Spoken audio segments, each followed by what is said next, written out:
Hello students, मैं Anoop sir. कल मैंने आपको 12th का रिप्रोडक्शन वाला लेसन स्टार्ट किया था पढ़ाना। कल मैंने आपको उसकी कुछ बेसिक चीज़ें बताई थी। आशा करता हूँ आपको समझ में आ गई होंगी। उसी को हम आगे कंटिन्यू करेंगे आज। देखिए, कल मैंने बताया था कि इस पृथ्वी पर जितने भी जीव पाए जाते हैं उनमें दो तरह से रिप्रोडक्शन होता है, अलैंगिक और लैंगिक, सेक्चुअल और एसेक्चुअल। सेक्चुअल रिप्रोडक्शन जब बाद में आएगा तब उसके बाद डिस्कस कर लेंगे। आज हम करते हैं एसेक्चुअल के बारे में। देखिए, मैंने बोर्ड पर लिख दिया है, ध्यान से आप देखते आइए इसको, मैं समझाता चलता हूं आपको। एसेक्चुअल रिप्रोडक्शन में केवल एक ही जनक यानी केवल एक ही जीव जो होता है उससे संतानें उत्पन्न होती आती हैं। उसमें मेल या फीमेल का कोई भी चक्कर नहीं होता। अब बहुत सारी विधियां होती हैं जिनके द्वारा ये सारे जीव जो हैं वो रिप्रोडक्शन करते हैं। देखिए सामने देखिए, पहला नंबर लिखा हुआ है द्विविभाजन। इसे बोलते हैं बाइनरी फिशन। Binary fission. देखिए, पहली चीज तो ये कि अलैंगिक जनन जो होता है यानी कि एसेक्सुअल रिप्रोडक्शन जो होता है उसकी कंडीशन क्या होती है। जब मौसम या वातावरण किसी जीव के अनुकूल या प्रतिकूल हो तो उसके हिसाब से वो अपना रिप्रोडक्शन वाला सिस्टम करता है। द्विविभाजन बाइनरी फिशन जो है, देखिए लिखा हुआ है अनुकूल परिस्थितियों में, यानी कि जब इनकी परिस्थितियां अनुकूल होंगी तब ये रिप्रोडक्शन होगा। जनक जीव दो भागों में विभाजित हो जाता है। इसमें मैंने कल आपको बताया था कि इसमें होता क्या है, एक ही जीव से दो जीव बन जाते हैं इसमें। तो इसमें क्या होगा, देखिए समसूत्री विभाजन होता है। समसूत्री विभाजन कल मैं आपको दिखाया था, समसूत्री विभाजन क्या होता है और अर्धसूत्री विभाजन क्या होता है।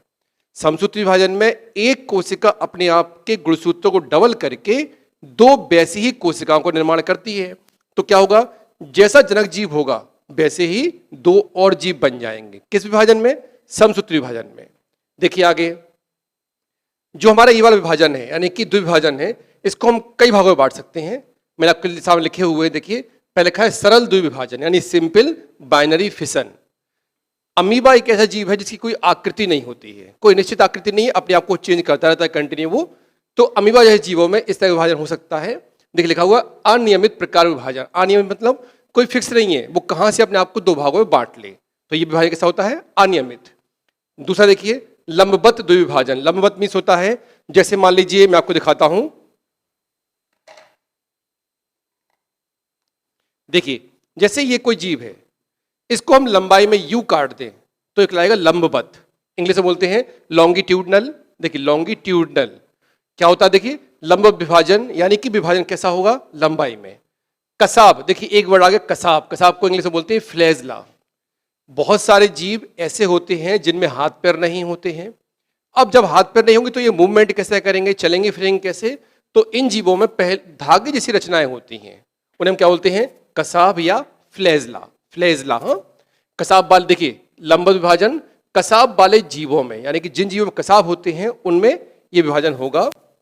पहले कसाब, फिर केंद्रक, फिर संपूर्ण शरीर का विभाजन। यानी मीन्स क्या हुआ, एक जीव जब दो भागों अपने आप को बांटेगा, मीन्स विभाजित होगा, तो पहले उसके कसाब फ्लैजला डिवाइड होंगे, उसके बाद उसका केंद्रक डिवाइड करेगा और उसके बाद उसकी पूरी बॉडी दो भागों में बढ़ जाएगी और एक जीव से दो नए जीव बन जाएंगे।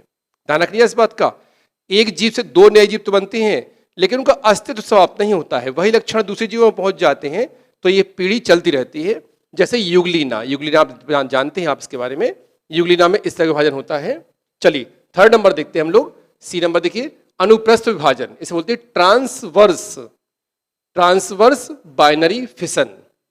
देखिए इसमें क्या होता है, अनुप्रस्थ विभाजन क्या होता है, ये कोई जीव है, इसको हम यहां से काटें, मींस ये जीव अपने आप को यहां से काटकर दो भागों में बढ़ जाए तो कहलाएगा वो अनुप्रस्थ विभाजन। देखिए इसमें पहले केंद्रक फिर शरीर, यानी कि वही हुआ कि पहले हर जीव का केंद्रक अपने आप को डिवाइड करता है। आप जानते हैं एक कोशिका होती है, कोशिका के अंदर केंद्रक होता है। केंद्रक सबसे इंपॉर्टेंट क्यों होता है, क्योंकि उसके अंदर होते हैं गुणसूत्र। आपको मैंने कल बताया था कि गुणसूत्र, उसके अंदर क्रोमेटिन धागे, डीएनए, उसके बाद जीन्स, तो ये सबसे इंपॉर्टेंट पार्ट यही होता है। तो पहले विभाजन होगा केंद्रक का, फिर उसके शरीर का। देखिए लिखा हुआ है यहाँ पर, पहले केंद्रक का फिर शरीर का, ये होता है पैरामीशियम जैसे जीवों में। अब आइए बहुविखंडन, देखिए उसी का सेकंड पार्ट आ गया। अब पहला द्विविभाजन, अब है बहुविखंडन। बहु मीन्स होता है बहुत ज्यादा और विखंडन मीन टूटना होता है। नाम देखिए मल्टीपल फिशन। ये इसमें देखिए, इसमें थोड़ा चेंज आएगा।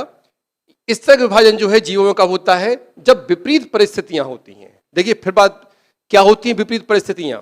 आपने देखा होगा बरसात में बहुत सारे कीड़े एकदम से आ जाते हैं, हम लोग देखते हैं इतने सारे कीड़े कहां से आ गए। आखिर ये कीड़े क्या एक दिन में उत्पन्न हो जाते हैं? नहीं, इनके अंडे, ये जीव जो है ये अपने अंडों को मिट्टी में दबाकर रखते हैं। कब? जब मौसम उनके विपरीत या प्रतिकूल होगा। लेकिन जैसे ही मौसम अनुकूल होगा, मींस बरसात का मौसम आएगा, पानी उनके अंदर पहुंचेगा, तो वो उनकी कहलाएगी अनुकूल परिस्थितियां।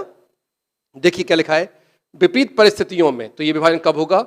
विपरीत परिस्थितियों में। देखिए शरीर से कूटपाद, अभी मैंने आपको बताया थे कसाब, वैसे ही कूटपाद होते हैं। नाम इसका होता है स्यूडोपोडिया। स्यूडो, ध्यान रखिएगा इसका, स्यूडोपोडिया। तो शरीर में कूटपाद है, पहले वो अपने आप को समाप्त करेंगी। कौन सा जीव? जिस जीव को अपने लिए आगे बढ़ाना है, विभाजन करना है। तो एक जीव है, उसके पहले तो कूटपाद समाप्त हो जाएंगे। इसके बाद चारों ओर मोटी, देखिए चारों ओर मोटी त्रिस्तरीय पुटी भित्ति का निर्माण। अब देखिए एक कोई जीव है, जब वो अपने आप को विपरीत परिस्थितियों में पाएगा तो पहले वो अपने कसाब खत्म करेगा, उसके बाद उसकी बॉडी के चारों ओर एक मोटी त्रिस्तरीय, 3 लेयर्ड, 3 लेयर वाली एक सिस्ट बन जाएगी। सिस्ट में उसका आवरण, तो बन जाएगी एक सिस्ट।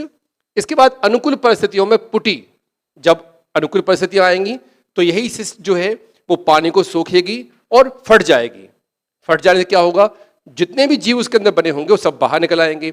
लेकिन जब इस सिस्ट बन जाएगी तो उसके अंदर डिवीजन शुरू हो जाएगा।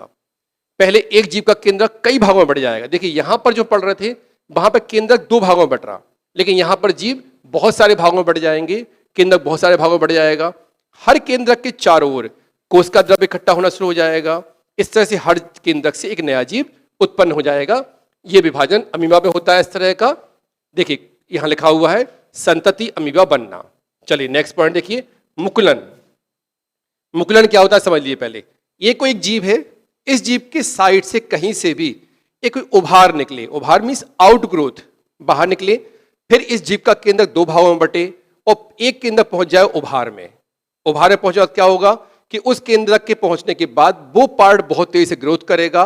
कुछ समय बाद ये जीव तो ऐसे ही रहेगा, इसका जो पार्ट बाहर निकला है उभार, वो टूट के अलग हो जाएगा और इस तरह से 2 जीव बन जाएंगे। मुकुलन में होता है बर्ड, यानी कि किसी चीज का बाहर निकलना। देखिए मैं लिखा हुआ है यहां पर, देखिए जनक जीव से एक उभार उत्पन्न होता है। जनक जीव जो है उससे एक आउटग्रोथ बाहर निकलेगी। पहले केंद्रक का विभाजन होगा, उसके बाद जब उभार जो बाहर निकल रहा है, जब वो पूरा कंप्लीट जीव बन जाएगा तो वो जनक जीव से अलग होकर एक नया जीव बन जाएगा। देखिए नेक्स्ट पॉइंट, बीजाणु जनन। नाम देखिए लिखा है उस स्पोरोल्यूसेन। देखिए इसका मतलब क्या होता है, देखिए बीजाणु। अब आ गया एक वर्ड बीजाणु। बीजाणु मीन्स क्या होता है? बीज का अणु, यानी कि किसी जीव का ऐसा भाग जिससे नया जीव बन सके, उसे हम क्या बोलते हैं? बीजाणु। तो देखिए बीजाणु कैसा होता है? एक कोशिकीय होता है, पतली भित्ति वाला होता है, मीन उसके चारों ओर जो लेयर होगी वो पतली भित्ति की होगी। आगुणित, अब देखिए आगुणित आ गया वर्ड, आपको आगुणित वर्ड आना चाहिए। आपको अगर याद हो तो कल मैंने आपको समसूत्री और अर्धसूत्री विभाजन समझाया था। आगुणित क्या होता है? जब किसी कोशिका में गुणसूत्रों की संख्या यानी क्रोमोसोम्स की संख्या आधी हो तो होता वो उसे बोलते हैं हम लोग आगुणित। इंग्लिश में होता है हैप्लॉइड। ध्यान रखिएगा, जब युग्मक बनते हैं तो युग्मक हमेशा ही आगुणित होते हैं। ठीक है, तो यहां पर देखिए क्या है, आगुणित होता है निर्माण प्रतिकूल परिस्थितियों में, यानी बीजाणु जनन कब होता है? जब परिस्थितियां उसके विपरीत या प्रतिकूल होती हैं। देखिए परिस्थितियां अनुकूल होने पर जीव का निर्माण, जब परिस्थितियां अनुकूल होंगी तो उनसे नए जीव का निर्माण स्टार्ट हो जाएगा। इसके बहुत सारे पार्ट हैं, मैंने आपको कुछ ही पार्ट लिखे हैं, लेकिन आप बुक्स में देखना बहुत सारे पार्ट हैं। सारे पार्ट्स के नाम अलग होंगे लेकिन एक ही तरह की प्रक्रिया होती सब में।